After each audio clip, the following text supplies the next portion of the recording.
a Campfire Tales production of the youth who went forth to learn what fear was. Welcome to Story Time. A certain father had two sons, the elder of whom was smart and sensible, and could do everything. But the younger was stupid and could neither learn nor understand anything. And when people saw him, they would say, "There's a fellow that will give his father some trouble." When anything had to be done, it was always the elder who was forced to do it. But if his father asked him to fetch anything when it was late or in the night time, and the way led through the churchyard or any other dismal place, he answered, "Oh no, father, I'll not go there. It makes me shudder." For he was afraid. Or when stories were told by the fire at night, which made the flesh creep, the listeners sometimes said, "Oh, it makes us shudder." The younger sat in a corner and listened with the rest of them and could not imagine what they could mean. "They are always saying, 'It makes me shudder. It makes me shudder.' It does not make me shudder," thought he. "That too must be an art of which I understand nothing." So now it came to pass that his father said to him one day, "Listen to me, you fellow in the corner there. You're grown tall and strong, and you must learn something by which you can earn your living. Look how your brother works, but you do not even earn your salt." "Well, father," he replied, "I am quite willing to learn something indeed, if it could be managed. I should like to learn how to shudder. I don't understand that at all yet." The elder brother smiled when he heard that, and thought to himself, "Good God, what a blockhead that brother of mine. He will never be good for anything as long as he lives. He who wants to be a sickle must bend himself early." The father sighed and answered him, "You shall soon learn what it is to shudder, but you will not earn your bread by that." Soon after this, the sexton came to the house on a visit, and the father bewailed his trouble and told him how his younger son was so backward in every respect that he knew nothing and learned nothing. "Just think," said he, "when I asked him how he was going to earn his bread, he actually wanted to learn how to shudder." "If that be all," replied the sexton, "he can learn that with me. Send him to me, and I will soon polish him." The father was glad to do it, for he thought, "It will train the boy a little." The sexton therefore took him into his house, and he had to ring the bell. After a day or two, the sexton awoke him at midnight, and bade him arise and go up into the church tower and ring the bell. "You shall soon learn what shuddering is," thought he, and secretly went there before him. And when the boy was at the top of the tower and turned round and was just going to take hold of the bell rope, he saw a white figure standing on the stairs opposite the sounding hole. "Who's there?" cried he. But the figure made no reply, and did not move or stir. "Give an answer," cried the boy, "or take yourself off. You have no business here at night." The sexton, however, remained standing motionless, that the boy might think he was a ghost. The boy cried a second time, "What do you want here? Speak if you are an honest fellow, or I'll throw you down the steps." The sexton thought, "He can't intend to be as bad as his words," uttered no sound, and stood as if he were made of stone. Then the boy called to him for the third time, and as that was also to no avail, he ran against him and pushed the ghost down the stairs, so that it fell down 10 steps and remained lying there in a corner. Thereupon he rang the bell, went home, and without saying a word went to bed and fell asleep. The sexton's wife waited a long time for her husband, but he did not come back. At length she became uneasy and wakened the boy, and asked, "Do you not know where my husband is? He climbed up the tower before you did." "No, I don't know," replied the boy. "But someone was standing by the sounding hole on the other side of the steps, and he would neither give an answer nor go away. I took him for a scoundrel and threw him down the stairs. Just go there, and you'll see if it was he. I should be sorry if it were." The woman ran away and found her husband, who was lying moaning in the corner and had broken his leg. She carried him down, and then with loud screams she hastened to the boy's father.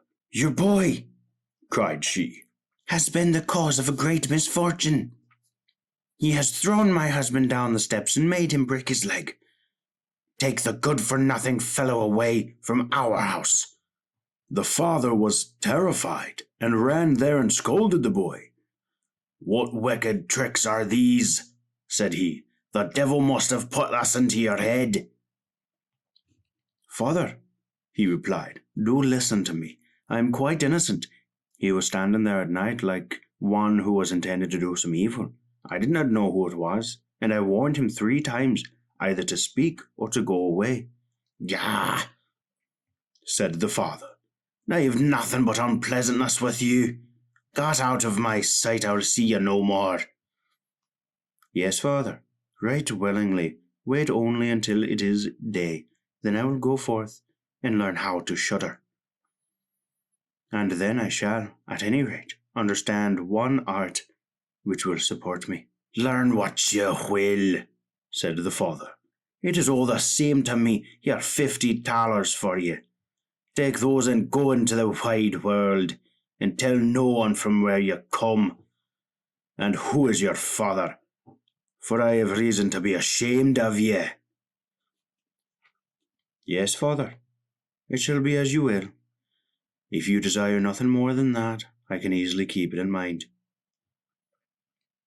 When day dawned, therefore, the boy put his 50 thalers into his pocket, and went forth on the great highway, and continuously said to himself, "If I could but shudder, if I could but shudder." Then a man approached who heard this conversation, which the youth was holding with himself. And when they had walked a little farther to where they could see the gallows, the man said to him, "Look over there. Look, this is the tree where 7 men were married to the rope maker's daughter, and are now learning how to fly. Sit down below it and wait till night comes, and you will soon learn how to shudder." "If that is all that is wanted," answered the youth, "it is easily done. But if I learn how to shudder as fast as that, you shall have my 50 thalers. Just come back to me early in the morning." Then the youth went to the gallows, sat down below it, and waited till evening came. And as he was cold, he lighted himself a fire. But at midnight the wind blew so sharply that in spite of his fire he could not get warm. And as the wind knocked the hanged men against each other, and they moved backward and forward, he thought to himself, "You shiver below by the fire, but how those up above must freeze and suffer."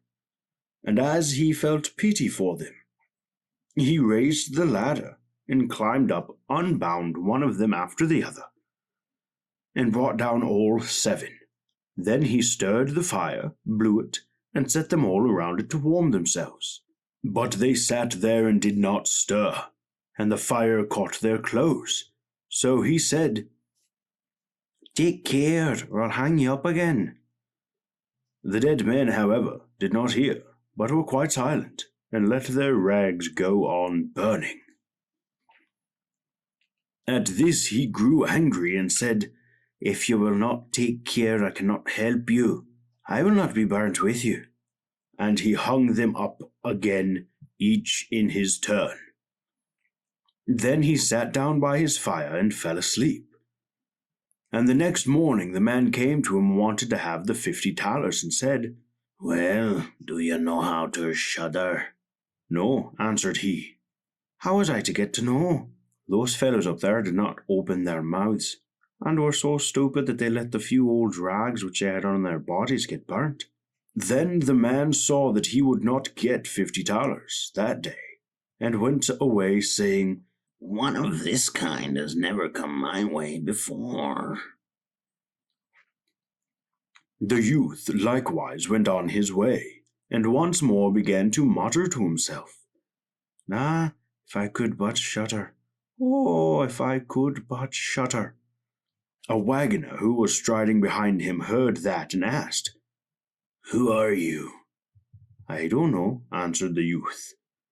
Then the wagoner asked, "From where do you come?" "I don't know." "Who is your father?" "That I may not tell you." "What is it that you are always muttering between your teeth?" "Ah," replied the youth, "I do so wish I could shudder, but no one can teach me how to do it." "Give up your foolish chatter," said the wagoner. "Come, go with me and I'll see about a place for you." The youth went with the wagoner, and in the evening they arrived at an inn where they wished to pass the night. Then at the entrance of the room the youth again said quite loudly, "If I could but shudder! If I could but shudder!" The host, who learned this, laughed and said, "If it's ye desire, there ought to be a good opportunity for ye." "Oh, be silent," said the hostess. "So many inquisitive persons have already lost their lives. It would be a pity and a shame if such beautiful eyes as these should never see daylight again." But the youth said, "However difficult it may be, I will learn it, and for this purpose I have journeyed forth." He let the host have no rest until the latter told him that not far from there stood a haunted castle where anyone could very easily learn what shuddering was, if he would but sleep in it for 3 nights. The king had promised that he who would venture should have his daughter as wife, and she was the most beautiful maiden the sun shone on. Great treasures likewise lay in the castle which was guarded by evil spirits. And these treasures would then be freed, and would make a poor man rich enough. Already many men had gone into the castle, but as yet none had come out again. Then the youth went next morning to the king, and said if he were allowed he would watch the 3 nights in the castle. The king looked at him, and as the youth pleased him, he said, "You may ask for 3 things to take into the castle with you, but they must be things without life." Then he answered, "Then I ask for a fire, a turning lathe, and a cutting board with a knife." The king had these things carried into the castle for him during the day.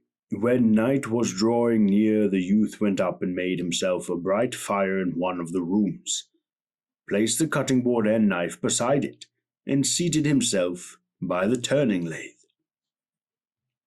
"Ah, if I could but shudder," said he, "but I shall not learn it here either."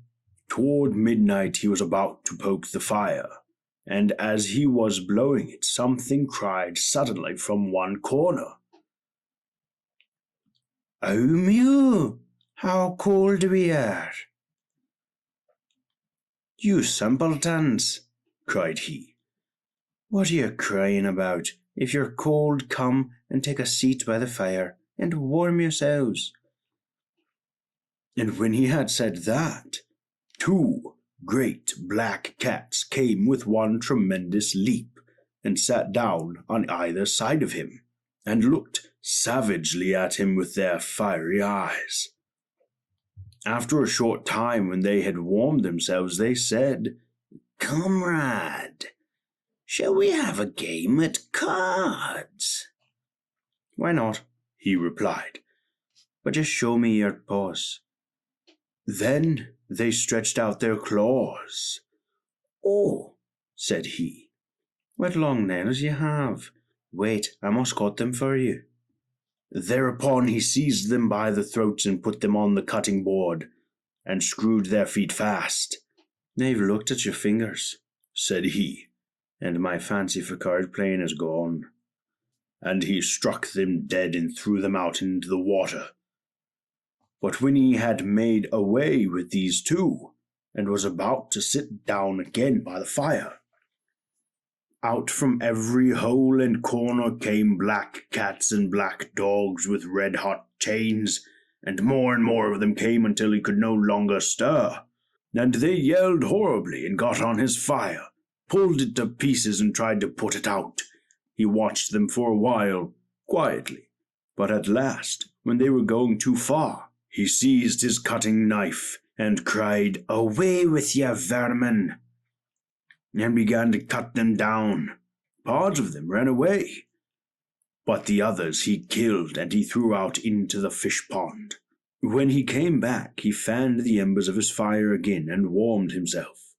And as he thus sat, his eyes would keep open no longer, and he felt a desire to sleep. Then he looked round and saw a great bed in the corner. "That is the very thing for me," he said, and got into it. When he was just going to shut his eyes, however, the bed began to move of its own accord, and went over to the whole of the castle. "That's right," said he, "but go faster." Then the bed rolled on as if 6 horses were harnessed to it, and up and down over thresholds and steps, but suddenly, hop, hop, it turned over upside down, and lay on him like a mountain. But he threw quilts and pillows up into the air and got out, and said, "Now anyone who likes may drive," and lay down by his fire, and slept till it was day. In the morning the king came, and when he saw him lying there on the ground, he thought the evil spirits had killed him, and he was dead. Then he said, "After all, it is a pity. He is a handsome man." The youth heard it and got up and said, "It has not come to that yet." Then the king was astonished, but very glad, and asked how he had fared. "Very well indeed," answered he. "One night has passed. The 2 others will get over likewise." Then he went to the innkeeper, who opened his eyes very wide, and said, "I never expected to see you alive again. Have you learned how to shudder yet?" "No," said he. "It is all in vain. If someone would but tell me." The second night he again went up into the old castle, sat down by the fire, and once more began his old song, "If I could but shudder." When midnight came, an uproar and noise of tumbling about was heard. At first it was low, but it grew louder and louder. Then it was quiet for a while. And at length, with a loud scream, half a man came down the chimney and fell before him. "Hallo," cried he, "another half belongs to this. This is too little." Then the uproar began again. There was a roaring and howling, and the other half fell down likewise. "Wait," said the youth. "I'll just blow up the fire a little for you."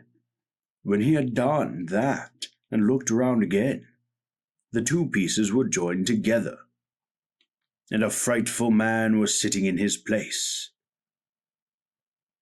"That is no part of our bargain," said the youth. "The bench is mine." The man wanted to push him away. The youth, however, would not allow that, but thrust him off with all his strength and seated himself again in his own place. Then still more men fell down, one after the other. They brought 9 dead men's legs and 2 skulls, and set them up and played at 9 pins with him. The youth also wanted to play, and said, "Can I join you?" Yes, if you have the money. Money enough, replied he, but your balls are not quite round. Then he took the skulls and put them in the lathe and turned them till they were round. There, now they will roll better, said he. Hurrah! Now it goes merrily. He played with them and lost some of his money. But when it struck 12, everything vanished from his sight. He lay down and quietly fell asleep. Next morning the king came to inquire after him. How has it fared with you this time? Asked he. I've been playing at ninepence, he answered, and have lost a couple of farthings. Have you not shuddered then? What? Said he. I have made merry, if I did but know what it was to shudder. The third night he sat down again on his bench and said quite sadly, If I could but shudder. When it grew late, 6 tall men came in and brought a coffin. Then said he, Ha ha! That is certainly my little cousin, who died only a few days ago. And he beckoned with his finger and cried, Come, little cousin, come. They placed the coffin on the ground, but he went to it and took the lid off, and a dead man lay therein. He felt his face, but it was cold as ice. Stop, said he. I will warm you a little, and went to the fire and warmed his hand and laid it on the dead man's face. But he remained cold. Then he took him out and sat down by the fire and laid him on his breast, and rubbed his arms, that the blood might circulate again. As this also did no good, he thought to himself, When 2 people lie in bed together, they warm each other, and carried him to the bed, covered him over and lay down by him. And after a short time, the dead man became warm too, and began to move. Then said the youth, See, little cousin, have I not warmed you? The dead man, however, got up and cried, Now I will strangle you. What, said he, is that the way you thank me? You shall at once go into your coffin again. Then he took him up, threw him into it, and shut the lid. Then came the 6 men and carried him away again. I cannot manage to shudder, said he. I shall never learn it here as long as I live. Then a man entered who was taller than the others, and looked terrible. He was old, however, and had a long white beard.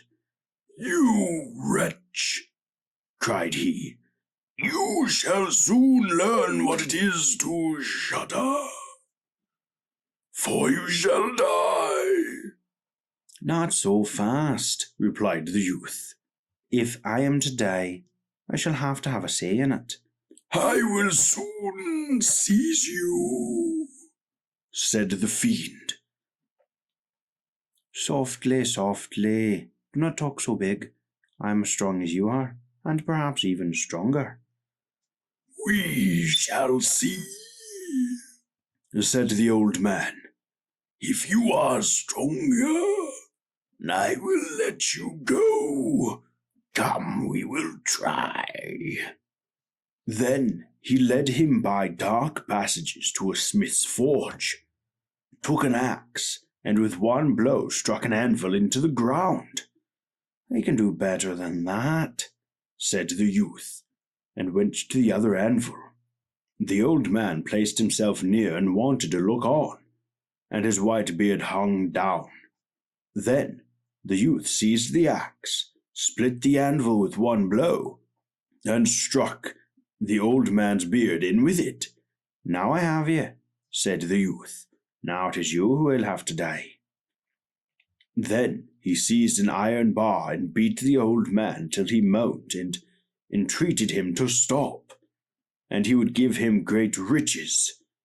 The youth drew out the axe and let him go.